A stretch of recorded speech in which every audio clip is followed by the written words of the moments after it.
and to be discussed like by men, it just feels like, why do they have the rights to do it?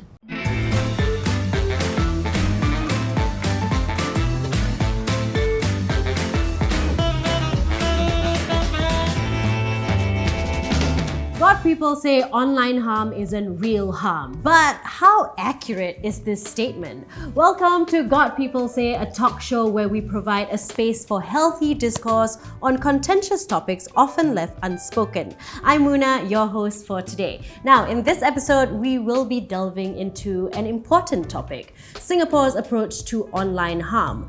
Now, with social media and the online sphere becoming more prominent in Singapore day by day, is there a risk for further increase in online harms like cyber harassment, cyberbullying, and cancel culture?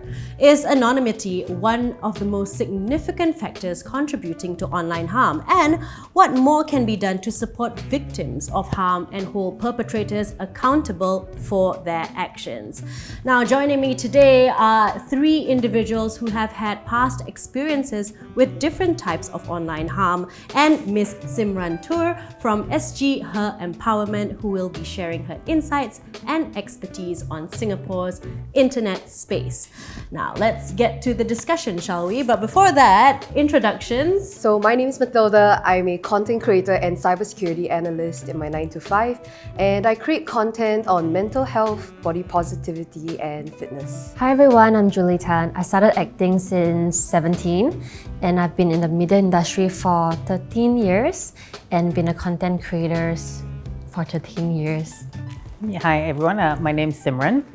After 20 years as a lawyer, last year I left legal practice to head up a charity on gender equity called SG Her Empowerment, or SHE.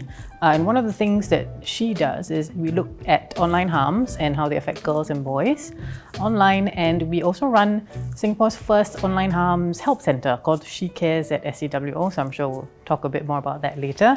I'm Kevin, and I am also a content creator. I've been doing content for about 5 to 6 years. I'm not sure. I don't count. I'm also a performer. I dance full-time, and I also am a fitness instructor. I teach spin. All right, thanks guys for joining us for this discussion. Now, we'll get straight into it. Online harm is generally understood by most people to be harmful content or behavior in an online setting. Maybe we can share what online harm means to you. It is when someone purposefully tries to hurt someone else through an online platform. Malicious or not, or intention or not, if it does any bad to the person who's receiving it, that's perceived as online harm. And how do you think online harm differs from harming someone offline? Online harm is actually quite a broad definition. Really, there's what's called legal harms, right? So some things that are clearly an offense, like I'm harassing you, might be an offense.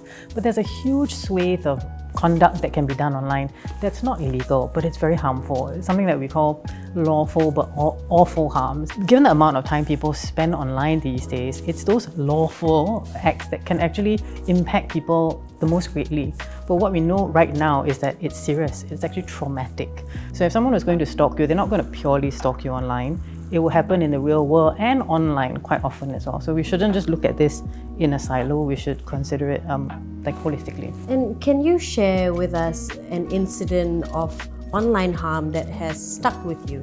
So for myself, I started acting at the age of 17. Back then, I was just starting out. Next thing you know, you have fame. And then the next thing is a friend sent me a link to a forum, and inside the forum is discussion about your body, about you as a person. And back then I was one of the artists who kind of like openly shared that, oh, I'm in a relationship, like I'm dating someone, this is my boyfriend. In the forum there is full-blown conversations about how you are doing some things and nasty things and stuff like that. And I kind of regret clicking that link. I don't really need to know what they're talking about.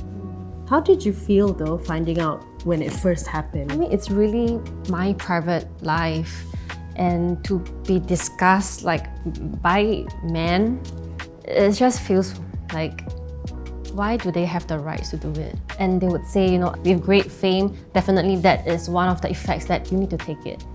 but I did not ask for it. And it actually seriously affected my mental health.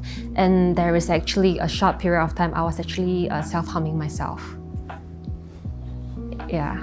I mean, at the age of 17, like no one really taught you how to be a celebrity or how to even prevent online harm. No one mentor prep you to how to deal with the reality of being a public figure, for example. And we just kind of think that, we're being a young teenager, we are being ourselves. We want to show the world that who we really are, but not knowing that we handed the dagger for them to stab us.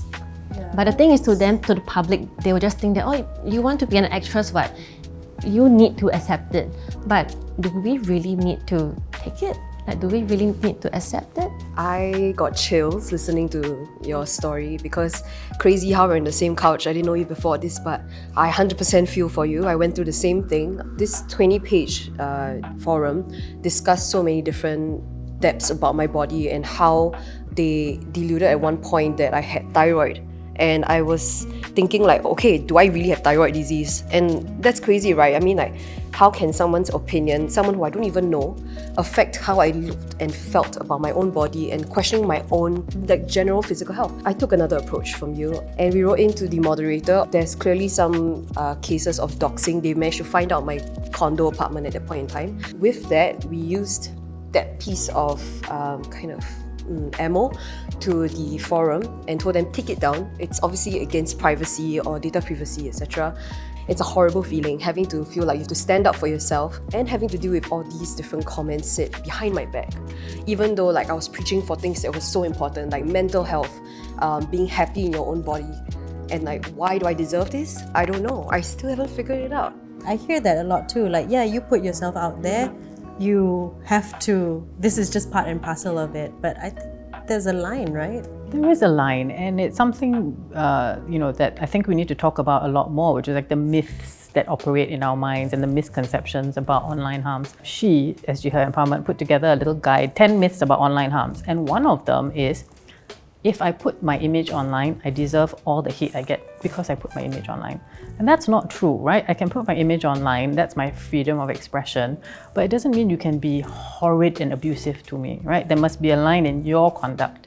But about 30-something% of Singaporeans actually believe that, yeah, you put your photo online, I can say whatever I want. So these are things we need to start correcting. Do you feel like hiding behind an anonymous facade or a user perpetuates this behavior? I definitely think it plays a factor because when it's not you who's saying it, but like in a way like you have a facade, you have some form of protection. No one, if it's anonymous especially, people feel like they have all the power in the world without any consequence. No one would ever say in your face in real life. The problem is, in the online space, the perception at least is there are no rules. No one is going to enforce it. No one's going to come after me as an individual. So this is how you can expect human beings, unfortunately, to behave if they feel that no one's watching and no one will come after them. Do you think it will help like if we start from young? No, absolutely. I think there's a lot of organizations now looking to go into schools and work with MOE to teach them something a bit more than cyber wellness and health and turn off your phone at 8 p.m. Like the meaningful things that can happen online, like what is an algorithm? Please understand that what you are seeing may be fed to you by your own actions. So I think we need to evolve a little bit, but start early.